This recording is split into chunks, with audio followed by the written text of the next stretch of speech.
നമസ്കാരം. അച്ചായൻ കുക്കിംഗ് ചാറ്റ്സിൽ നിന്ന് ബിനുവാണ്. ഇന്ന് എൻ്റെ കൂടെ ഉള്ളത് ഖാലിദിക്ക. ഇന്നിവിടെ തിരുവനന്തപുരത്ത് 40 വർഷമായിട്ട് കേറ്ററിംഗ് ബിസിനസ് ചെയ്യുന്ന, അല്ലെങ്കിൽ ഫുഡ് ബിസിനസ് ചെയ്യുന്ന, അല്ലെങ്കിൽ റെസ്റ്റോറൻറ്റ് ബിസിനസ് ചെയ്യുന്ന അദ്ദേഹമാണ് ഇന്ന് എൻ്റെ കൂടെ ഉള്ളത്. നമസ്കാരം ഖാലിദിക്ക. സുഖം. ഞാൻ ഇരിക്കുന്നത് പൈദോശ. നമ്മൾ ഇവിടെ വന്ന് എപ്പിസോഡൊക്കെ എടുത്തിട്ടുള്ളതാണ്. ഇദ്ദേഹം സിദ്ദൂർ ഹോട്ടലിൻ്റെ ഒരു പുതുമ ഇവിടെ കൊണ്ടുവരികയാണ്. ജൂൺ 10 പുതിയ ഔട്ട്ലെറ്റ് എന്നാണ് തുടങ്ങണേ? അടുത്ത ജൂൺ 10 ഉദ്ദേശിക്കുന്നത്. മൾട്ടി ക്യൂസിൻ റെസ്റ്റോറന്റ് ആണ് അല്ലേ? ജൂൺ 10 ഞങ്ങളുടെ ഒരു സിന്ദൂർ ഫുഡ് കോർട്ട് തുടങ്ങുന്നത് ഇതേ പ്രൊമൈസസ്. ഓക്കെ. നമ്മളൊരു മൾട്ടി ക്യൂസിൻ റെസ്റ്റോറന്റ് പാളയത്ത് വരുന്നുണ്ട്. 2 മാസം 3 മാസം വേറൊന്ന് വരുന്നുണ്ട്.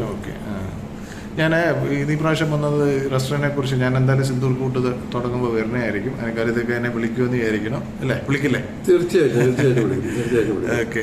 അപ്പം ഒരുപാട് നല്ല സൂപ്പർ ഡിഷസ് ഒക്കെ ആയിട്ടാണ് സിന്ദൂർ ഫുഡ് കോർട്ട് തുടങ്ങാൻ പോകുന്നത് അല്ലേ? ഞാൻ ഇപ്പം വന്നേക്കണ വേറൊന്നിനുമല്ല. ഇപ്പം കേരളത്തിൽ ഇപ്പം പ്രതിഫലിച്ചുകൊണ്ടിരിക്കുന്ന ഒരു പ്രശ്നം ചർച്ച ചെയ്യാനാണ്. അങ്ങ് ഒരു 40 വർഷമായിട്ട് ഈ ഫുഡ് ബിസിനസ്സിലുള്ളതുകൊണ്ട് ഒന്ന് അടുത്ത് നടന്ന ഷവർമ മരണം, അതുപോലെ തന്നെ വൃത്തിയില്ലായ്മ, അതിനെക്കുറിച്ചൊക്കെ എന്താണ് ഖാലിദിക്കയുടെ അഭിപ്രായം? ഷവർമ ഒരു അപകടകാരിയാണോ? ഷവർമ നടന്നത് ഒരു ഒറ്റപ്പെട്ട സംഭവമാണ്. അതും ഈ മെയിനായിട്ട് വരുന്നത് ഈ മയോനൈസ് എന്നാണ്. മയോനൈസ് എഗ് ചേർത്തുണ്ടാക്കുന്നതാണ്. അത് കുറേ സമയം കഴിഞ്ഞ് ഞങ്ങളൊക്കെ പണ്ടൊക്കെ ചെയ്യാന്ന് വെച്ചാൽ മയോനൈസ് ഉണ്ടാക്കുന്ന വെച്ചാൽ ആവശ്യത്തിന് മാത്രം ഉണ്ടാക്കും. അഥവാ വീണ്ടും ആവശ്യത്തിനുണ്ടാകും. അഥവാ രാത്രി ബാക്കി ഇത്ര ബാലൻസ് വന്ന് എടുത്ത് കളയും. പിന്നെ ചിക്കൻ്റെ വെന്തില്ലാതെന്നൊക്കെ പറയുന്നത് ഈ ഷവർമ ഉണ്ടാക്കുന്ന എക്സ്പീരിയൻസിൽ ആൾക്കാരാണെങ്കിൽ അവർക്ക് അതിൻ്റെ രീതിയിൽ എല്ലാ വശവും അതേപടി ഒരേ ഹീറ്റിൽ കൊടുക്കാനുള്ള സംവിധാനമുണ്ട്, അതിൽ കൊടുക്കുന്നുണ്ട്. ഒറ്റപ്പെട്ട സംഭവത്തിൽ ചില സ്ഥലത്ത് ഇങ്ങനെ സംഭവിച്ച്, പിന്നെ അതും പല സ്ഥലങ്ങളിലും ഈ ഹോട്ടൽ ലൈസൻസും കാര്യം ഒന്നുമില്ലാത്ത സ്ഥലങ്ങളിലാണ് ഇതൊക്കെ സംഭവിക്കുന്നത്. ഓക്കെ. അത് അവർക്ക് ശരിക്കുള്ള ട്രെയിനിങ് കൊടുക്കാത്തതുകൊണ്ടാണ്. എങ്ങനെയാണ് നല്ല ഷവർമ ഉണ്ടാക്കാൻ എന്നുള്ളത്, അല്ലെങ്കിൽ മയനൈസ് എങ്ങനെ സൂക്ഷിക്കണം എന്നുള്ള ട്രെയിനിങ് കൊടുക്കാന്നില്ല എന്നൊരു ചർച്ചയുണ്ട്. ഞങ്ങളെ സംബന്ധിച്ചിടത്തോളം ഞങ്ങളെ കേരള ഹോട്ടൽ റെസ്റ്റോറന്റ് അസോസിയേഷൻ ഞങ്ങളെ ഹോട്ടൽ അസോസിയേഷൻ രീതിയിലും ഫുഡ് സേഫ്റ്റിയുമായിട്ട് ബന്ധപ്പെട്ടിട്ട് 4 സ്റ്റാർ ട്രെയിനിങ്ങിന്റെ ഭാഗമായിട്ടും ഞങ്ങളുടെ സ്റ്റാഫിനെല്ലാം നല്ല ട്രെയിനിങ് കൊടുക്കുന്നുണ്ട്.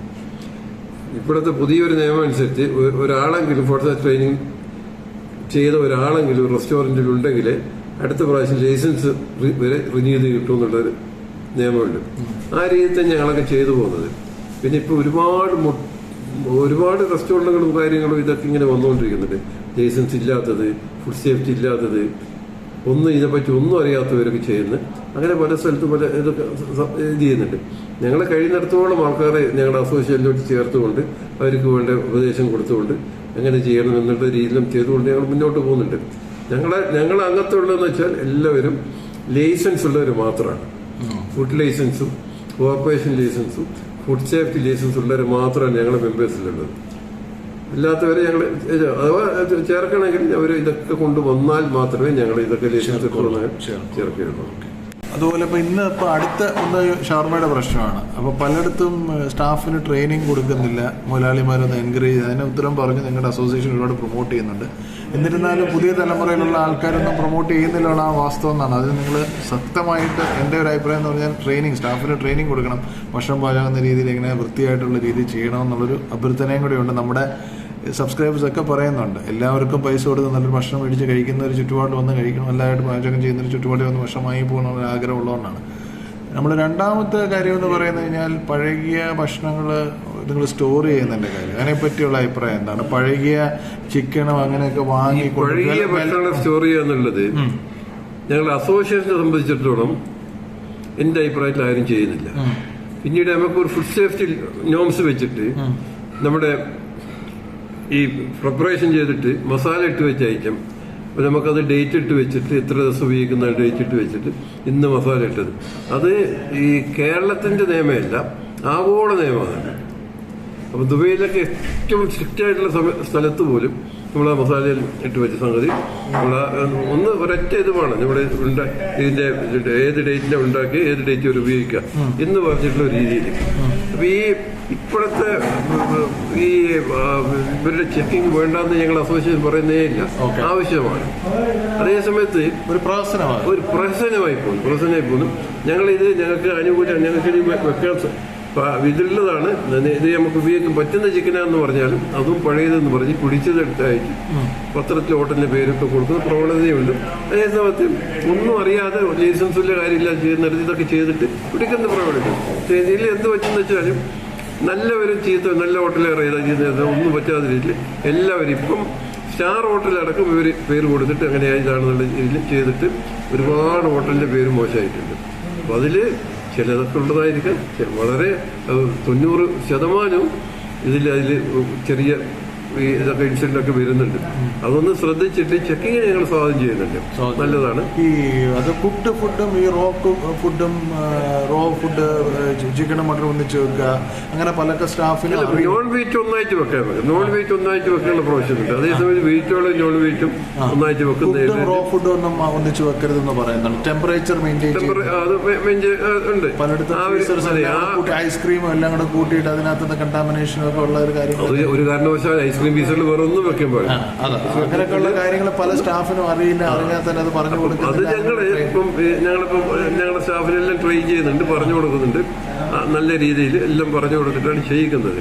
പിന്നെ ഒറ്റപ്പെട്ട സംഭവം നടക്കുന്നത്, ആ സംഭവം പിന്നെ പൊതുവിൽ ഇതാക്കി സ്റ്റാഫിന് നല്ല ട്രെയിനിങ് കൊടുക്കണം, നാഷണലായിട്ട് കണ്ടിന്യൂസ് ആയിട്ട് ട്രെയിനിങ് കൊടുക്കണമെന്ന് കൊടുത്തേ പറ്റും. അതുമല്ല ഇവിടെ എങ്ങനെയായാലും 2 ദിവസം 3 ദിവസം കൂടുമ്പോൾ ഇങ്ങനെ വിളിച്ചിരുത്തിയിട്ടും അവരൊക്കെ പറഞ്ഞ് മനസ്സിലാക്കി കൊടുക്കണം. കാരണം നമ്മുടെ നിലയിപ്പെന്ന് വെച്ചാൽ കസ്റ്റമറാണ്. കസ്റ്റമർക്ക് ഏറ്റവും നല്ല ഭക്ഷണം കൊടുത്തെങ്കിൽ അവിടെ ആള് വരുത്തുള്ളൂ. ലലിത് ഭായ്, അടുത്ത പ്രശ്നം എന്ന് പറഞ്ഞാൽ അന്യ സംസ്ഥാനക്കാരാണ് ഈ ഫുഡ് പോയ്സണിങ് ഇവിടെ കൂടുതലുണ്ടായത്. സ്വന്തമായിട്ട് പേഴ്സണൽ ഗ്രൂമിങ്, സാനിറ്റേഷൻ, ഹൈജീൻ ഒന്നും ഇല്ലാത്ത അന്യ സംസ്ഥാനക്കാരാണ് ഇവിടെ ഫുഡ് പോയ്സണിങ് ഉണ്ടാക്കുന്നൊരു കിവന്തിയുണ്ട്. അത് സത്യമോ മിഥ്യമോ എന്നറിയില്ല. ഇപ്പോൾ പലയിടത്തും കേരളത്തിൽ കൂടുതലുള്ളത് അന്യ സംസ്ഥാന തൊഴിലാളികളാണ്. അതിൻ്റെ പറഞ്ഞാട്ടെ, അങ്ങനെ ചെയ്യുന്നവരുണ്ടോ എന്നുള്ള അറിയാനുണ്ടോ ചിലപ്പം കാണുമായിരിക്കും, ഏതെങ്കിലും കിട്ടിയ ആൾക്കാരെ കൊണ്ടുപോയി ചെയ്യിക്കുന്നത്. ഞങ്ങളൊക്കെ എന്ന് വെച്ചാൽ ഏറ്റവും നല്ല ആൾക്കാർ അതിന്റെ അന്യസംസ്ഥാനത്തിലെ റിക്രൂട്ടിംഗ് ഏജൻസി ഉണ്ട്, അവരിൽ നിന്ന് റിക്രൂട്ട് ചെയ്തിട്ട് പലവരും ഹോട്ടൽ മാനേജ്മെന്റ് പഠിച്ചവർ, അല്ലെങ്കിൽ ഹോട്ടൽ ഫുഡ് പല നല്ല നല്ല ഹോട്ടലിൽ ഇത് ചെയ്ത് എക്സ്പീരിയൻസ് സർട്ടിഫിക്കറ്റ് ഇതൊക്കെ വെച്ചിട്ട് ഇപ്പം വേറൊരു ഇതുണ്ട്. അന്യസംസ്ഥാന ജോലിക്കാരെന്ന് വെച്ചാൽ ചെറിയ കാശ് കൊടുത്താൽ ജോലി ചെയ്യുന്ന ഒരു മിഥ്യമായിട്ട് ഇതുണ്ട്. പക്ഷെ ഇന്ന് അന്യസംസ്ഥാന ജോലിക്കാർക്ക് നല്ല സാലറി കൊടുത്തെങ്കിൽ നല്ല ജോലിക്കാരെ കിട്ടും. അപ്പൊ അതിനനുസരിച്ച് നല്ല സാലറി ഇതൊക്കെ കൊടുക്കണം. ഇപ്പൊ ഉദാഹരണത്തിന് ഞാനിപ്പോ എന്റെ ഷെഫിനെ കാണിച്ചു, ഇവിടുത്തെ വരാൻ പോകുന്ന ഫുഡ് കോർട്ടിന്റെ, അദ്ദേഹം ആസാംകാരനാണ്. അയാളുടെ ആ പേഴ്സണാലിറ്റിയും കാര്യം, ആ വൃത്തിയും കാര്യമൊക്കെ നിങ്ങൾ കണ്ടില്ലേ. അപ്പൊ അദ്ദേഹത്തിന് ഞാൻ ഏകദേശം 50,000 മാസം കൊടുക്കുന്നുണ്ട്. പ്ലസ് ഫുഡ്, അക്കോമഡേഷൻ, എല്ലാ രീതിയിലും എല്ലാ സൗകര്യം ചെയ്യണം. അതുമാതിരി നല്ല ഇത് കിട്ടണമെങ്കിൽ ഇപ്പൊ ഷവർമയുടെ ഒരു ഭക്ഷണം ഇവിടെ വന്ന് ഒരു സത്യമാണ്. ഒരു നല്ല ഷവർമ 1300, 1400 ഡെയിലി കിട്ടത്തുള്ളൂ. നല്ലൊരു 1500 കൊടുത്തെങ്കിലേ കിട്ടത്തുള്ളൂ. ആരെങ്കിലും വന്നിട്ട് എന്തെങ്കിലും ചെയ്തിട്ടുള്ളൂ. അങ്ങനെ ചെയ്യുന്നിടത്താണ് ഇതിനെപ്പറ്റി അറിയാതെ ചെയ്യുന്നിടത്താണ് ഇതിന്റെ പ്രശ്നങ്ങളും ഇതൊക്കെ നടക്കുന്നത്. ഞങ്ങളെല്ലാം നല്ലപോലെ ട്രെയിൻ ചെയ്തിട്ടാണ് എടുക്കുന്നത്. ഞങ്ങളുടെ കഴിവിന്റെ പരമാവധി ചെയ്യുന്നുണ്ട്. പിന്നെ ഫുഡ് സേഫ്റ്റിയായിട്ട് ബന്ധപ്പെട്ട് വർഷാക്കുമായിട്ട് അതിനുള്ള ട്രെയിനിങ് കാര്യങ്ങൾ കൊടുത്തിട്ട്. കേരളത്തിൽ വേറെന്ന് പറഞ്ഞാൽ ഈ കേരള റെസ്റ്റോറൻറ്റ് ബിസിനസ് ഫുഡ് എന്ന് പറയുന്നത് അങ്ങ് ഒരുപാട് മേലേക്ക് പോകുന്ന ഒരു വ്യവസായം തന്നെയാണ്. ഇപ്പോൾ കൂടായപ്പോൾ കുറച്ച് താന്നു ഈ മേഖലയിൽ എല്ലാവരും പറയുന്നത് പറഞ്ഞാൽ ഒരു ഫാമിലിക്ക് ഇപ്പം പറയുന്നു, ലലിത പറയുന്നു നല്ല സാലറി കൊടുക്കുന്നുണ്ട്. ഒരു വെയിറ്ററിനോ അല്ലെങ്കിൽ ക്ലീനിങ് സ്റ്റാഫിനോ ഒന്നും നല്ല സാലറി കൊടുക്കുന്നില്ല. അതുകൊണ്ടാണ് പലരും ഇവിടെ നിൽക്കാതെ വലിയ രാജ്യങ്ങളിൽ പോകുന്നത്, അല്ലെങ്കിൽ ബാംഗ്ലൂരോ ചെന്നൈയോ അങ്ങനെയുള്ള രാജ്യങ്ങളിൽ പോകുന്നത്. അപ്പോൾ ഇതൊക്കെ ഒന്ന് ഓർഗനൈസ് ചെയ്യാൻ പലയിടത്തും ചെന്ന് കഴിഞ്ഞാൽ മിനിമം വേജസ് പോലെ എങ്ങനെയെങ്കിലും ഒരു ബോർഡും വെച്ച് കട തുടങ്ങുന്ന രീതിയാണ്. അപ്പോൾ നിങ്ങളുടെ ഈ അസോസിയേഷന് എന്തെങ്കിലും അതിനെ ഇപ്പം അസോസിയേഷൻ വരുമ്പോൾ സ്റ്റാഫിന് നല്ലൊരു ഇപ്പം ലലിതൊക്കെ ചെയ്യുന്ന കാര്യമൊക്കെ പറഞ്ഞു. അതുപോലെ തന്നെ എല്ലാവരും കൂടെ ഒരു മിനിമം എത്രയും സാലറി എക്സ്പീരിയൻസ്. അപ്പോൾ അല്ലെങ്കിൽ ഈ ഇൻഡസ്ട്രി നശിച്ചു പോകുന്നൊരു കിവന്തി അല്ലെങ്കിൽ ഉണ്ട്. എന്ന് വെച്ചാൽ ആരും പഠിക്കരുത്. പല കോളേജിലും കുട്ടികളില്ല, നല്ല നല്ല കോളേജിൽ തുറക്കുന്ന നല്ല കുട്ടികളില്ല. അപ്പോൾ അതിൻ്റെയൊക്കെ ഒരു ടൂറിസം തന്നെയാണ് നമ്മുടെ രണ്ടാമത്തെ വ്യവസായം. ഇവിടെ എല്ലാവരും പറയുന്നുണ്ടെങ്കിൽ ഹോട്ടൽ വ്യവസായം, റെസ്റ്റോറൻറ്റ് വ്യവസായം കുറച്ച് ഡിക്ലൈനിലാണ്. പോകെ ആളെ കിട്ടാതെ ഒരു സാഹചര്യത്തിൽ നമുക്ക് അസോസിയേഷനിൽ എന്തൊക്കെ ചെയ്യാൻ പറ്റും എന്നുള്ള ചിന്തയാണ്. ഇതെല്ലാം ഇപ്പം ഞങ്ങളുടെ അസോസിയേഷനും ഈ കുട്ടികളെ ട്രെയിൻ ചെയ്ത് ഞങ്ങളുടെ ഹോട്ടൽ ഓണേഴ്സിന്റെ മക്കളെയൊക്കെ ട്രെയിൻ ചെയ്തെടുത്ത് ഫീൽഡിലേക്ക് കൊണ്ടുവരുന്ന ഒരു ഇൻസ്റ്റിറ്റ്യൂട്ട് എറണാകുളത്ത് നടക്കുന്നുണ്ട്. ഇത് വേറൊരു കാര്യം എന്ന് വെച്ചാൽ പണ്ടൊക്കെ ഇവിടെ ഓരോ ഈ കോഴ്സ് പഠിപ്പിക്കുന്ന സ്ഥലത്തിൽ ഇങ്ങോട്ട് വിളിച്ചു ചോദിക്കുമായിരുന്നു, ട്രെയിനിൽ ആളെ വേണോ ചോദിക്കുക. ഇപ്പൊ ആർക്കും ഇതിൽ താല്പര്യമില്ല. ഇതിലേക്ക് ഫുഡ് കാർട്ട് ഇൻസ്റ്റിറ്റ്യൂട്ടിലെല്ലാം ആൾക്കാർ വളരെ കുറവാണ്. നമ്മളെ കേരളക്കാരാണ്. ഏകദേശം അന്യ സംസ്ഥാനത്ത് ഇത് നന്നായിട്ട് നടക്കുന്നുണ്ട്. കേരളത്തിലേക്ക് പറയണമെന്ന് പറഞ്ഞാൽ പ്രിൻസിപ്പൾ വരെ കണ്ടു കഴിഞ്ഞാൽ മിനിമം സാർ 2500-3000 രൂപയാണ് കൊടുക്കുന്നത്. അപ്പൊ ഇന്നത്തെ കാലത്ത് കുട്ടികളെ എങ്ങനെ അയക്കും? അതുകൊണ്ട് അവർക്ക് കുട്ടികളെ പഠിപ്പിക്കാൻ കിട്ടത്തില്ലാന്ന് അവർ പറയുന്നത്. നല്ല ഇത് കൊടുത്തെങ്കിൽ അത് കിട്ടത്തുള്ളൂ. നല്ല സാലറി കൊടുത്തെങ്കിൽ ആളെ കിട്ടത്തുള്ളൂ. ഇപ്പൊ 2500 മാസത്തിന് ഒരാളും ജോലിയില്ല. 2500 മാസം കാര്യം ജോലി ഈ കാലത്ത് ചെയ്യില്ല. ഒരു ടേബിൾ ക്ലീൻ ചെയ്യുന്ന ഒരാളാണെങ്കിലും അവനും കൊടുക്കണം ഒരു 10-15,000 കൊടുക്കണം. ആ 15,000 കൊടുത്ത് ടേബിൾ ക്ലീൻ ചെയ്യുന്നതിന് കിട്ടണം. അത് കിട്ടും. കാരണം ഇന്ന് അത് ഒരു പ്ലേറ്റ് വാഷ് ചെയ്യുന്നതിന് പാത്രങ്ങൾ കഴുകുന്നതിന് അവനൊക്കെ നല്ല ജോലി, നല്ല ശമ്പളം 10-20,000 കൊടുക്കണം. എങ്കിലും അവർ ജോലി എടുത്തുള്ളൂ. കാരണം അത്രയും റെസ്റ്റോറൻറ്റുകളായി കാര്യങ്ങളായി ഇതായി. അപ്പൊ ഇതൊരു മത്സര രംഗം കൂടിയാണ്. ഞാനിപ്പോ ഇത് കൊടുക്കുന്നുണ്ടെങ്കിൽ അപ്പൊ അവര് അടുത്ത സ്ഥലത്ത് വെച്ച് ഞാനിപ്പോ സിന്ധൂർ ചിത്രം മേടിക്കുന്നു. ശരി, ഞാൻ ഒരു അതാണ് കൽപ്പിക്ക ഞാൻ ചോദിക്കുന്നത്.